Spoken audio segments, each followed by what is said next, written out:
So yeah guys, let's continue our method overloading case studies. Last video lo we have covered case 1 of method overloading kada. Let's just recap case 1 and next case 2 keldam.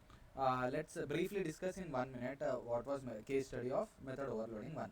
Method overloading case 1 లో ఏంటంటే compiler ఏం చేస్తుంది, దీంట్లో compiler role వచ్చేసి ఏంటి, reference టైప్లో method signature available ఉందా లేదా చెక్ చేసుకుంటుంది.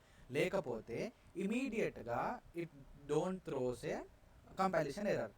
ఇక్కడ కేస్ స్టడీ 1లో అంటే ఏంటి, ఎగ్జాక్ట్ మ్యాచ్ లేకపోతే compilation doesn't throw any compilation error immediately unless there is no further auto promoted method లేకపోతే అప్పుడు కంపైలేషన్ ఎర్రర్ వస్తుంది. అది కేస్ స్టడీ 1 కదా. Now let's discuss one more example on case study 1, then we will move to case study 2. So ఈ chart అయితే మీకు గుర్తుండాలి, అప్పుడే you will be able to answer case study 1 questions. So if I take this Java program, దీంట్లో class A ఒకటి ఉంది, class A ఉంది and main క్లాస్లో మెయిన్ మెథడ్ ఉంది. So A equal to new A అంటే ఏ రిఫరెన్స్ మీద object create చేస్తున్నాం, A dot MR. ఇదైతే డిఫాల్ట్గా ఎగ్జాక్ట్ మ్యాచ్ ఇక్కడ ఉంది, ఇక్కడ ఏం ప్రింట్ చేయట్లేదు కాబట్టి రాజాం డిఫాల్ట్ మెథడ్ ప్రింట్ అయిపోతుంది.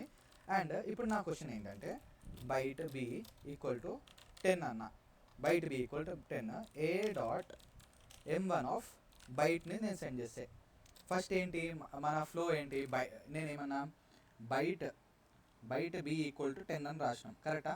మనం ఏంటి ఏ క్లాస్లో మెథడ్ సిగ్నేచర్స్ ఏంటి, ఒకటి M1 ఇంకోటి M1 ఆఫ్ డబుల్ కదా, M1 of double, 2 method signatures అవైలబుల్గా ఉన్నాయి కరెక్ట్. బట్ మనం క్రియేట్ చేసిన ఇన్స్టాన్స్ వేరియబుల్ ఏంటి, బైట్ది మెథడ్ సిగ్నేచర్ ఉన్న టెస్ట్ ఏ క్లాస్లో ఏది లేదు. So we are sending A dot M1 of byte B value వచ్చేసి 10 కదా. సో యాజ్ పర్ దిస్ అసలు ఏం రావాలి అవుట్పుట్, కంపైలేషన్ ఎర్రర్ వస్తుందా లేదంటే ఇంకేమైనా ప్రింట్ అవుతుందా, ఏమవుతుంది చూద్దాం. Byte B equal to 10.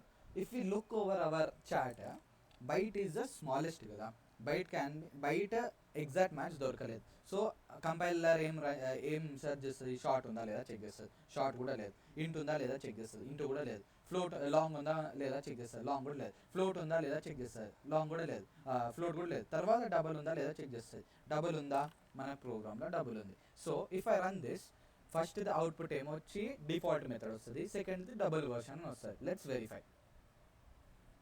Exactly default and double version ఇక్కడ దాకా అర్థమైపోయింది. ఇఫ్ ఇదే కేసులో నేను దీన్ని కూడా కమెంట్ చేస్తే,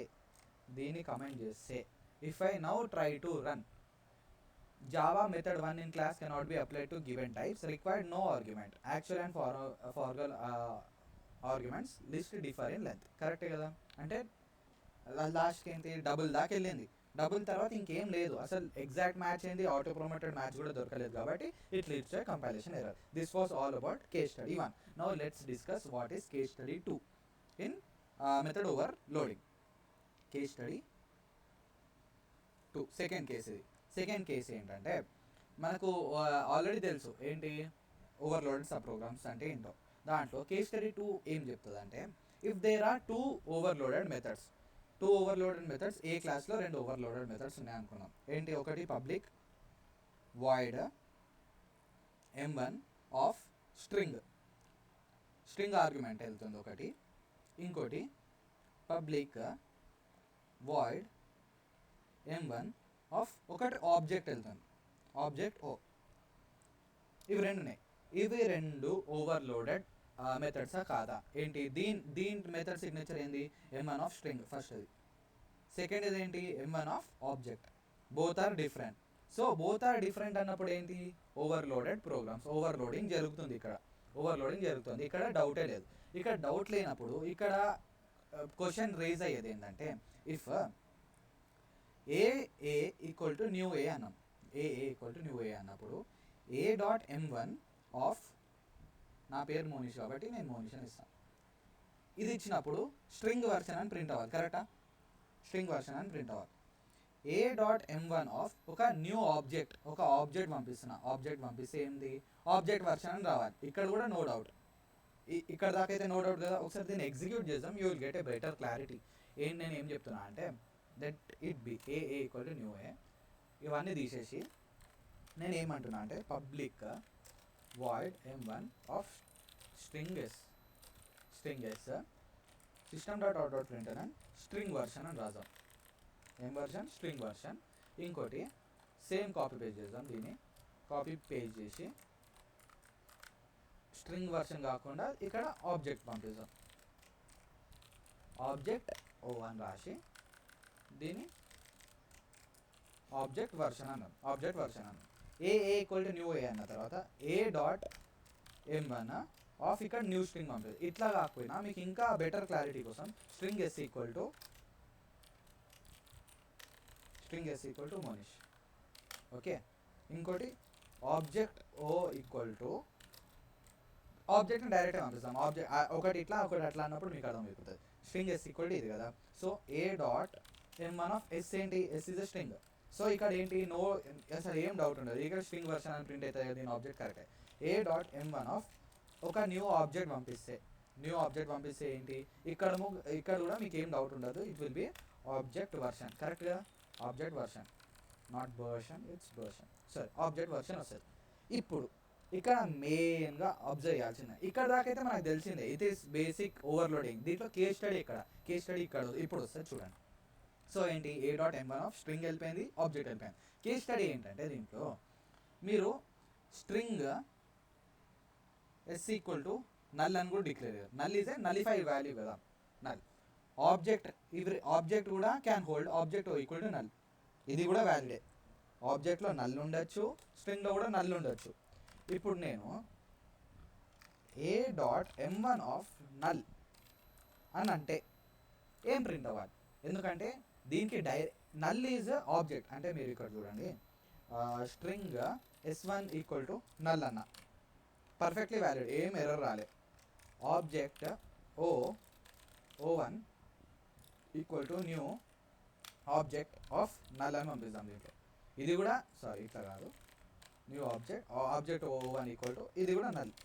ఇట్లా నల్ రాసిన రెండిట్లో కరెక్టే. ఇప్పుడు నేను ఆబ్జెక్ట్ ఇక్కడ ఫస్ట్ s1 పంపిస్తా ఒకసారి, తర్వాత A dot m1 of O1 కూడా పంపిస్తా. రెండిట్లో అవుట్పుట్స్ ఒకసారి చూద్దాం.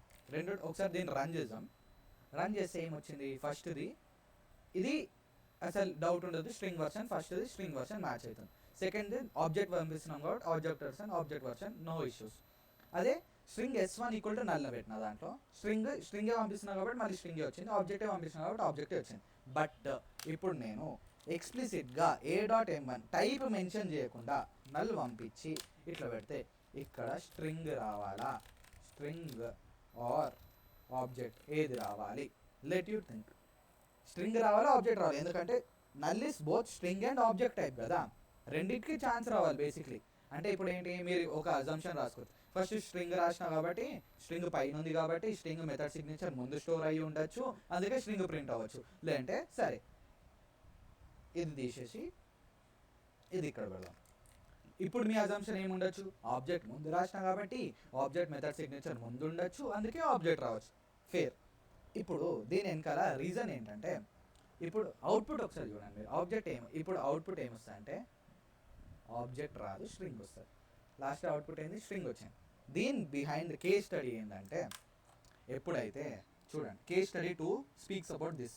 When there is exact match ఉన్నాయి, but there are more than one exact match. ఒకదానికన్నా ఒక అంటే స్ట్రింగ్ కూడా మ్యాచ్ అవుతుంది, ఆబ్జెక్ట్ కూడా మ్యాచ్ అవుతుంది. కరెక్టా? స్ట్రింగ్ కూడా మ్యాచ్ అవుతుంది, ఆబ్జెక్ట్ కూడా మ్యాచ్ అవుతుంది. అంటే నేను ఇప్పుడు స్ట్రింగ్కి ఇవ్వాలా, ఆబ్జెక్ట్కి ఇవ్వాలా? అది మన క్వశ్చన్. కేస్ స్టడీ 2 అదే.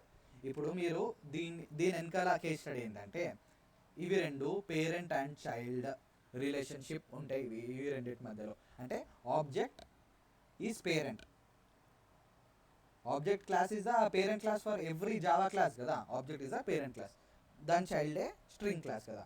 When there is parent and child relationship between overloaded programs, then 100% పక్కా దేనికే ఛాన్స్ వస్తుంది?